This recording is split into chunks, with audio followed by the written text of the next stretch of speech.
એ doctor સાહેબ આવું. આવો આવો, બોલો બોલો, શું છે? સાહેબ 2 દિવસથી આમ કાંઈ ચેન નથી પડતો, મજા નથી આવતી. કે બહારનું ખાધું તું, બહાર ગયા તા? બહારનું તો કઈ ખાધું નથી. પછી કઈ જમવામાં પાણી ફેર થયું એવું કઈ? ના ના એવું કાંઈ નથી. તાવ બાવ આવે છે? ના ના તાવે નથી આવતો. માથું દુખે છે? જીભ બહાર કાઢો તો. તમારે છે ને સવારે ચા પીધા પહેલા ભૂખ્યા પેટે 1 ગ્લાસ પાણી સાથે આ લાલ ટીકડી લેવાની. પછી ચા પીધા પછી 1 ગ્લાસ પાણી સાથે આ કેસરી ટીકડી લેવાની. બરાબર છે. 30 દિવસની દવા આપું છું. હા. પછી બપોરે જમો ઈ પહેલા આ ભૂરી ટીકડી લેવાની અને બપોરે જમ્યા પછી આ પીળી ટીકડી 1 ગ્લાસ પાણી સાથે લેવાની બંને.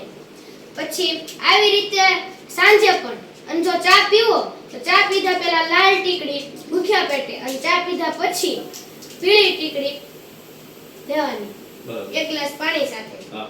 પછી તમારે છે ને સાંજે આવી રીતે લઈ લેવાની. બરાબર. બીજું કઈ? પણ સાહેબ પેલા એ તો મને કહો કે મને થયું છે હું આ તમે એટલા બધા ટીકડા આપ્યા છે તો? કાઈ નહીં, તમારામાં છે ને થોડું પાણી ઓછું છે એટલે.